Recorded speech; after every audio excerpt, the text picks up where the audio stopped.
최근 인기 쇼호스트들이 잇따라 방송에서 욕설과 선 넘은 발언으로 무리를 빚고 있는데 정윤정 논란이 체가라앉기도 전에 이번엔 유난히가 제품 판매 과정에서 고인이 된 개그우먼을 언급한 사실이 뒤늦게 알려지며 논란이 잇따르고 있다.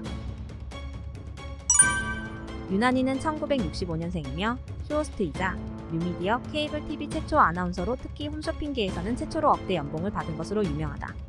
1995년 국내 1호 쇼호스트로 데뷔했으며 개국 1년도 채 되지 않아 1시간에 1억 원의 매출을 달성하는가 하면 2012년에는 홈쇼핑 최초 분당 1억 매출을 돌파한 인물이기도 하다.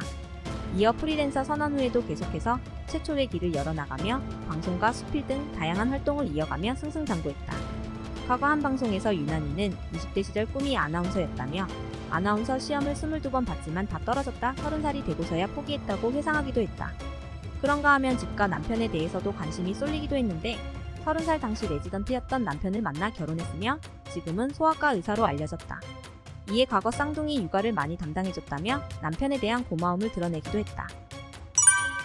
그러던 지난달 4일 유난히는 CJ이온 스타일에서 줄기세포로 만든 화장품을 판매하며 모 개그우먼이 생각났다 그분이 이걸 알았으면 좋았을 텐데 라는 말을 하게 되고 당시 실명을 언급하지는 않았지만 과거 만성적인 피부질환으로 고통받다가 유명을 달리한 개그맨 박지선을 자연스럽게 연상케 했다. 뿐만 아니라 화장품 효능에 대해서도 해당 개그맨과 연관시키려는 듯한 발언을 한 것으로 알려져 논란이 거세지고 있다.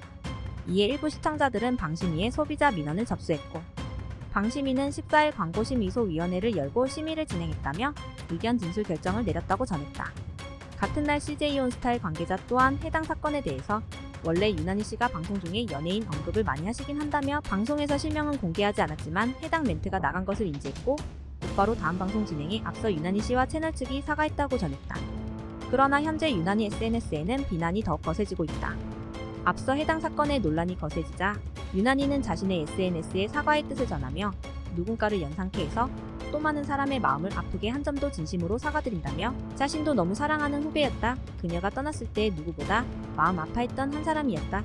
그 마음 한편의 그리움이 나도 모르게 방송 중에 아쉬운 감정으로 나왔다. 이에 대해 상처를 드리게 되어 죄송하다고 전했다. 그러나 해당 발언 이후 유난히가 가수 겸 배우 손담비를 비롯한 지인들과 홈파티를 즐긴 일상을 공유한 것이 알려지면서 부적절한 발언으로 무리를 일으킨 후에도 연예인과 함께 홈파티를 한 것을 자랑하는 등 반성하지 않는 태도를 보인 것에 대해 또 한 번 대중들의 공분을 샀다. 이러한 논란에도 쇼호스트들의 경솔한 발언이 반복되는 이유는 뭘까? 쇼호스트들은 계약에 따라 정해진 연봉을 받거나 책정된 회당 출연료를 받는다.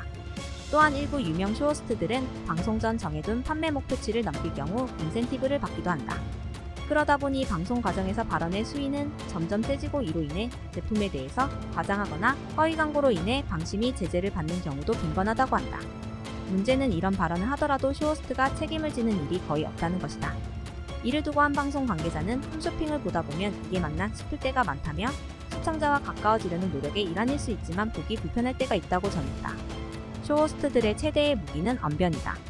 나아가 단순히 제품을 파는 것만이 아니라 시청자들과 공감대를 형성하기도 하며 친밀감과 유대감을 갖게 하기도 한다. 하지만 친밀함과 경솔함은 다르다. 경계가 옅어진 홈쇼핑 방송계에도 새로운 선이 필요하다고 생각한다.